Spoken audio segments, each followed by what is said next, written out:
అదే RTV app వార్తల్ని క్షణాల్లో చదివే అవకాశం ఉంటుంది. ఒక న్యూస్ పేపర్, ఒక టెలివిజన్ ఛానల్ మీ చేతుల్లో ఎప్పుడూ ఉంటాయి. డాక్టర్ అంబేద్కర్ కోనసీమ జిల్లా రాజోల నియోజకవర్గం వైఎస్ఆర్సీపీ అభ్యర్థి అలాగే గొల్లపల్లి సూర్యవారావు తన ప్రచారాన్ని అయితే జోరుపించారు. అలాగే ఈ యొక్క రాజోల నియోజకవర్గంలో అలాగే ప్రతి ఇంటికి కూడా ఇంటింటికి వెళ్తున్నారు. గడపడకు వెళ్ళి తన ప్రచారాన్ని స్పీడ్ పెంచిన పరిస్థితి ప్రధానంగా తెలిసింది. ఈ నేపథ్యంలో మనం గొల్లపల్లి సూర్యవారావు మాట్లాడే ప్రయత్నం చేద్దాం. సార్ చెప్పండి, ఈ ఇంటింటికి ఏ విధంగా వెళ్తున్నారు, మీ ప్రచారం ఏ విధంగా ఉంది, ప్రజల నుంచి స్పందన ఎలా ఉందండి? అందరికీ నమస్కారాలండి. ఈవేళ రాజోలు నియోజకవర్గానికి హెడ్ క్వార్టర్గా ఉన్నటువంటి రాజోలు గ్రామం నుంచి ఈవేళ మా ప్రచార యాత్రను మొదలుపెట్టాం. అమ్మవారు గుడి దగ్గర నుంచి త్వరగారి తోట ఇంచుమించు 3 కిలోమీటర్లు, ఈ గ్రామాలన్నీ తిరిగితే 3 కిలోమీటర్లు సుమారు మేము ప్రతి ఇంటికి వెళ్ళాం. ప్రతి ఇంట్లో ఉన్నటువంటి ఆడబిడ్డలు కానీ లేదా మగవారు కంగారుగా వస్తున్నారు. వైఎస్ఆర్సీపీ కార్యకర్తలు వచ్చారు అనేసరికి ఒక స్పాంటేనియస్ వాళ్ళ అప్రోచ్ ఉంటుంది. అంత స్పందన కారణం వారిని మేము అడిగితే ఒకటే చెప్పారు, మా ఇంటి నిండా సంక్షేమ కార్యక్రమాలు ఉన్నాయి. మా ఇంట్లో 3 ఆడబిడ్డలు ఉంటే 3 బిడ్డలకి ఏదో ఒకటి చేరు. మాకు రైతుగా మా కుటుంబం రైతువారి కుటుంబం అయినట్లయితే మాకు రైతు భరోసా వచ్చింది. మాకు ఏ ఇబ్బంది లేదు. ఆయన్ని మేము అందరం ఆశీర్వదించాలనుకుంటున్నాం. మరలా ఆయన్ని ముఖ్యమంత్రిగా చూడాలి అని అనుకుంటున్నాం అనే ఒకే ఒక్క నినాదంతో ఇవాళ ప్రజలందరూ మాకు స్వాగతిస్తున్నారు. చూసారు, సుమారు 200 మంది ఈ రాజోలు గ్రామంలో ఉన్నటువంటి ఈ గ్రామ కార్యకర్తలే 200 మంది అమ్మవారి గుడి దగ్గర నుంచి దొరగారి తోట వరకు ఈ గ్రామ సర్పంచ్ జీవితమ్మ నాయకత్వంలో మేము అందరం ఈ కార్యక్రమాన్ని ప్రారంభించాం. ఇంకా అనేక మంది సీనియర్ నాయకులు, అమ్మాయి జిల్లా పరిషత్ మెంబరు శైలజ గారు కానీ, లేకపోతే ఎంపీటీసీలు కానీ, ఇంకా సీనియర్ మోస్ట్ వైఎస్ఆర్సీపీకి చెందినటువంటి మహిళా కార్యకర్తలు, అదేవిధంగా మగాళ్ళు, చాలా మాకు ఇది చాలా ఉత్సాహంగా మేము వెళ్తున్నాం. మాకు ఎండ అనేది లెక్క చేయడం లేదు, మాకు దాహం వేయడం లేదు. నిన్నే వచ్చి వెళ్ళారు జగన్మోహన్ రెడ్డి గారు. ఇవాళ చంద్రబాబు నాయుడు మేనిఫెస్టో రిలీజ్ చేశాడు. తెలుగుదేశం మేనిఫెస్టోని రిలీజ్ చేసాడు ఇవాళ చంద్రబాబు నాయుడు గారు. నిన్న మా జగన్మోహన్ రెడ్డి గారు మేనిఫెస్టో గురించి చెప్తుంటే ప్రజలు పట్టదానంత ఆనందాన్ని, సుమారు 22-25 సంవత్సరాల నుంచి 35-40 సంవత్సరాల వరకు ఉన్నటువంటి యువతరం కేరింతలు మేమే ఆశ్చర్యపోయాం. నేను మొట్టమొదట మీటింగు జగన్మోహన్ రెడ్డి గారి మీటింగ్ నిన్న చూస్తే నాకే ఆశ్చర్యం వేసింది. ఈవేళ ఈ చంద్రబాబు నాయుడు తెలుగుదేశం పార్టీ అధినేత ప్రకటించినటువంటి ఈ మేనిఫెస్టో అన్నీ పాతవే. వాటిలో ఏ ఒక్కటి కూడా గతంలో ప్రకటించినటువంటి ఆయన మేనిఫెస్టోలో పెట్టినటువంటి ఏ ఒక్క కార్యక్రమాన్ని కూడా ఆయన ఫుల్ఫిల్ చేయలేదు. అంటే నవరత్నాలు ప్లస్ మీరు ప్రకటిస్తే వాళ్ళంతా కూడా సూపర్ 6 పేరుతో ఇంకా మళ్ళీ అదనంగా పెంచిన పరిస్థితి ఉంది. ఎలా చూడాలి? సూపర్ 6 ఎప్పుడో ఫెయిల్ అయింది. సంవత్సరం క్రితమే పెట్టాడు. అది సంవత్సరం క్రితమే సూపర్ 6 అనే కార్యక్రమాన్ని ఇంట్రొడ్యూస్ చేద్దాన్ని ప్రజలు తిరస్కరించారు. మొన్నటి వరకు వీళ్ళు ప్రింట్ చేసినటువంటి ఆ పేపర్లన్నీ పంచిపెడతా ఉన్నారు వీళ్ళ వీధుల్లో. సూపర్ 6 అని దాన్ని ఎప్పుడో తిరస్కరించారు ప్రజలు. చేత ఇంకది ఈవేళ మేనిఫెస్టో అని ఏముంది అందులో? మేనిఫెస్టోలో నిరుద్యోగ భృతి అన్నాడు, ఇవ్వలేదు. నువ్వు లాస్ట్ ఎలక్షన్లో కూడా చెప్పావు కదా నిరుద్యోగ భృతి అని. రైతులు రుణమాఫీ అన్నావు కదా, చేయలేదు కదా. ఏం చేసావు నువ్వు? ఏది డ్వాక్రా మహిళలు అన్నావు, ఏమి నువ్వు ప్రకటించింది ఏది నువ్వు అమలు చేయలేదు. ఆ రోజుని ఎన్టీ రామారావు గారిని పదవీచ్యుతుని చేసి తను చంపిన తర్వాత, తను చనిపోయిన తర్వాత, ఎన్టీఆర్ గారు చనిపోయిన తర్వాత నువ్వు నేటికి తెలుగుదేశం పార్టీ అధినేత నువ్వే అని చెప్పుకుంటున్నావు. నీకున్నదల్లా ఆ బీసీ కార్డుతో బతుకుతున్నావు నువ్వు.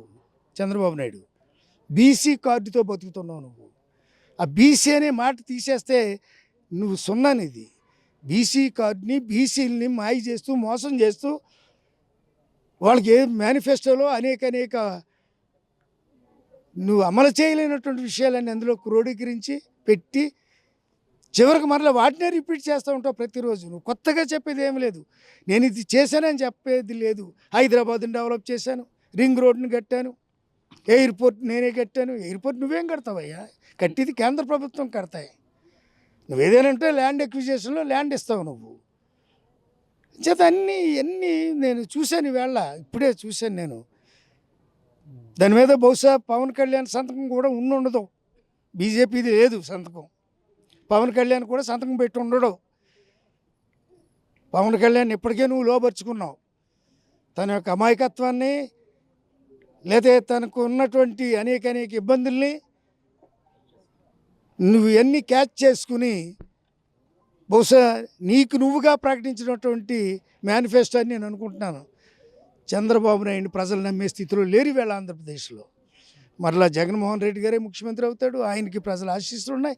నిన్న 1:30కి అంబాజీపేట ఆయన ల్యాండ్ అయిన కాడి నుంచి మళ్ళీ వెళ్ళే వరకు ఆ మండు టెండలో 43-44 ఫారెన్హీట్ డిగ్రీస్ ఉన్నటువంటి ఆ వేడిలో ఆ యువతరం కేరింతలు, ఆ మహిళలు వాళ్ళ యొక్క ఆనందం మాటలతో చెప్పలేనట్టుంది. దాని చేత ఘోరంగా ఫెయిల్ అయ్యింది ప్రతిపక్షం. కూటమి ఘోరంగా ఫెయిల్ అయింది. నిన్న మొన్నటి వరకు నన్ను నమ్మండి అనేవాడు ఈ చంద్రబాబు నాయుడు. ఈవేళ కూటాన్ని నమ్మండి అంటున్నాడు. మాకు పెడతా ఉంటారు కూటాలు ఇక్కడ. అచేత మతి భ్రమించింది అతనికి. ఏమంటే ఎవడైనా ప్రక్కనే పవన్ కళ్యాణ్ పెట్టుకుని వీడి నెత్తి మీద రూపాయి పెడితే పైసా కొనరా అన్నాడంటే పాపం ఆయన ఎక్కడ ఆయనలో ఉన్నటువంటి ఆ పౌరుషం పోయిందో, అధపాతాళంలోకి తొక్కేస్తాను అన్నటువంటి ఆ డైలాగ్ ఏమైపోయిందో, నీ నెత్తి మీద రూపాయి పెడితే పైసాకి నువ్వు పనికిరావు అన్నటువంటి చంద్రబాబు నాయుడు వ్యాఖ్యలు పవన్ గారు మీరు విన్నారు కదా. ఏమైపోయింది నీ వీరోచితమైనటువంటి ఆ పోరాటం. చేత వేళ ప్రజలు మేము వేళని చెప్పాను కదా, అమ్మవారి దగ్గర నుంచి బయలుదేరాం 2:30కి. ఇది ఇప్పుడు సుమారు సమయం 5:30 అయ్యింది. అంటే సుమారు 3.5 hours మేము పాదయాత్ర మళ్ళీ ఇదేమి మోటార్ సైకిల్ మీద కాదు. అంటే మనం ప్రధానంగా చూసుకుంటే రాజోలు గడ్డ జనసేన అడ్డాన్ని 2019 ఎన్నికల్లో ఇక్కడ జనసేన నెగ్గిందని చెప్పేసి అంటున్నారు. ఇప్పుడు ఆ అభ్యర్థి ఎవరైతే దేవవర ప్రసాద్ ఏ విధంగా ఢీ కొట్టబోతారు? మీరు గతంలో టీడీపీ నుంచి వచ్చారు, ఇప్పుడు వైసీపీలో ప్రజల నుంచి స్పందన ఏ విధంగా మీరు? మేము ఎక్కడ ఉన్నా ఎక్కడ పనిచేసినా ప్రజా శ్రేయస్సు కోసం పనిచేసాం. అతను కూడా 30 సంవత్సరాలు ఒక ఏమంటారు ఇది కన్వర్టెడ్ ఐఏఎస్గా పనిచేశాడు. అతను ఈజ్ నాట్ ఒరిజినల్ ఐఏఎస్. వాడు ప్రమోషన్ మీద వచ్చి ఐఏఎస్ అయ్యాడు. తన గ్రామానికి కూడా తాగే గ్లాసు నీళ్ళు ఇవ్వలేకపోయాడు. ఈ 30 సంవత్సరాలు తన సర్వీసులో తన దిండి గ్రామానికి త్రాగడానికి ఒక గ్లాసు నీళ్ళు ఇవ్వలేకపోయాడు.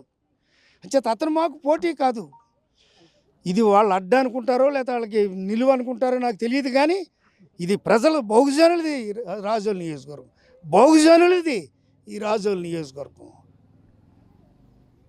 ఎంత మెజార్టీతో మీరు రాజోల్లో ఢీకొట్టబోతున్నారు? ప్రధానంగా ఎలా మీ ప్రత్యర్థిని ఎలా ఎదుర్కోబోతున్నారు? నేను గెలుస్తాను. వైఎస్ఆర్సీపీ పార్టీ గెలుస్తుంది. జగన్మోహన్ రెడ్డి గారు మరలా ముఖ్యమంత్రి అవుతా ఉన్నాడు.